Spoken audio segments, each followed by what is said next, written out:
بسم اللہ الرحمن الرحیم۔ اسلام اللہ کا دین ہے اور اس کے تمام اعمال انسانوں کی نہ صرف تربیت کرتے ہیں، نہ صرف ٹریننگ کرتے ہیں، بلکہ ان تمام اعمال کے اندر ایک بڑا وسیع و عریض قسم کا ایک فلسفہ موجود ہوتا ہے۔ نماز ہے، اس نماز کے ذریعے ہر چند گھنٹوں کے بعد انسان کو اہدنا الصراط المستقیم صراط الذین انعمت علیہم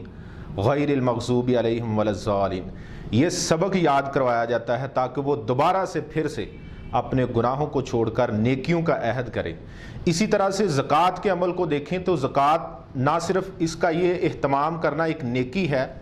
بلکہ زکوٰۃ کے اہتمام کے ساتھ معاشرے کے اندر ایک معاشی نظام قائم ہوتا ہے۔ اگر ہم حج کی بات کریں تو جو لوگ حج کی ادائیگی کرتے ہیں اس سے نہ صرف ایک اخلاقی جسمانی تطہیر ہوتی ہے، بلکہ امت مسلمہ کی ایک وحدت اور اس کے اندر بہت سارے اور جو ہے وہ مقاصد اور پیغام چھپے ہوئے ہوتے ہیں۔ اسی طرح سے رمضان المبارک ایک ایسا عمل ہے جو ہر سال کے بعد مسلمانوں کے لیے آتا ہے۔ اس رمضان المبارک کے اندر اللہ رب العزت کی طرف سے رحمتیں، بخششیں اور مغفرتیں ہوتی ہیں، اور اس میں بالکل خاص اور ایک اہم پیغام اور ایک بڑا فلسفہ وہ یہ ہے کہ انسانوں کو تقوی سکھانا، اللہ کا خوف سکھانا۔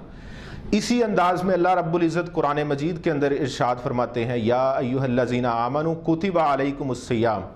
کما کتب علی الذین من قبلکم لعلکم تتقون۔ اے ایمان والو، تم پر روزے فرض کیے گئے اور تم سے پہلے قوموں پر بھی یہ طریقہ روزوں کا یہ جو ہے وہ عمل تم سے پہلے لوگوں پر بھی فرض تھا۔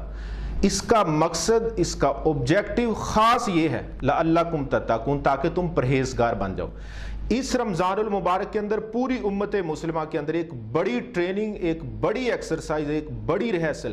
اس لیے ہوتی ہے کہ رمضان سے پہلے وہ تمام انسان جو قرآن کو بھول گئے تھے، دین کو بھول گئے تھے، اسلام کو بھول گئے تھے، اللہ رب العزت کے احکامات سے غافل تھے، سچائی، دیانت، امانت، اخلاق، وفاداری، وہ سارے اخلاقی، معاشرتی، سیاسی پہلو ہر چیز سے کنارہ کشی اختیار کی ہوئی تھی۔ اب رمضان المبارک کے اندر اللہ رب العزت سحری اور افطاری اور اس کے درمیان کے گزر اور اوقات، ان اوقات کے اندر اپنے بندوں کو اس روزے کے ذریعے تقوی سکھاتے۔ مثال کے طور پر ایک مثال کے ذریعے ہم اس کو سمجھنے کی کوشش کرتے ہیں۔ ایک شخص جس نے رمضان المبارک سے پہلے دین اسلام کو، اللہ کو چھوڑا ہوا تھا، وہ اسلام کے احکامات پر صحیح انداز کے ساتھ عمل پیرا نہیں تھا، اب اس نے روزہ رکھا ہوا ہے اور سخت گرمی کے پہر کے اندر بھوک اور پیاس کی شدت میں وہ تنہا کمرے کے اندر بیٹھا ہوا ہے۔ اب اس کے سامنے کھانے پینے کے سامان موجود ہیں، اس کے پاس مشروب ٹھنڈے موجود ہیں، لیکن یہی شخص، اس کو کوئی نہیں دیکھ رہا، بہن، بیٹی، بیوی، کوئی اس کو نہیں دیکھ رہا، اکیلا تنہا بیٹھا ہوا، صرف ایک اللہ سے ڈرتے ہوئے نہ کھانے کو ہاتھ لگا رہا ہے اور نہ ٹھنڈے مشروب پی رہا ہے۔ یہ وہ ٹریننگ، یہ وہ تربیت ہے جو رمضان المبارک کے اندر انسانوں کو کی جاتی ہے کہ وہ آج اللہ کے حکم پر رمضان المبارک کے اندر سخت بھوک اور پیاس کی شدت میں حلال رزق سے، حلال پانی سے ہاتھ روکے ہوئے ہیں۔ تو یہی مطالبہ اللہ رب العزت کا انسانوں سے رمضان المبارک کے بعد ہے کہ رمضان کے اندر حلال رزق سے، حلال مشروبات سے تو ہاتھ روک لیے، میرے کہنے پر مجھ سے ڈرتے ہوئے، تقوی اختیار کرتے ہوئے میرے بندو رمضان کے بعد تو میں نے حرام چیزوں سے روکا، شراب سے، جھوٹ سے، زنا سے، چوری سے، غیبت سے، اور وہ تمام معاشرتی، اخلاقی، سیاسی اور معاشی برائیاں جس سے تمہاری زندگیوں کو خطرہ ہے، تمہارے معاشروں کو خطرہ ہے، تمہارے سماج کو خطرہ ہے، میرے بندو تمہیں تو ان چیزوں سے روکا جا رہا ہے۔ رمضان میں حلال سے رک گئے اور رمضان کے بعد حرام سے کیوں نہیں رک رہے؟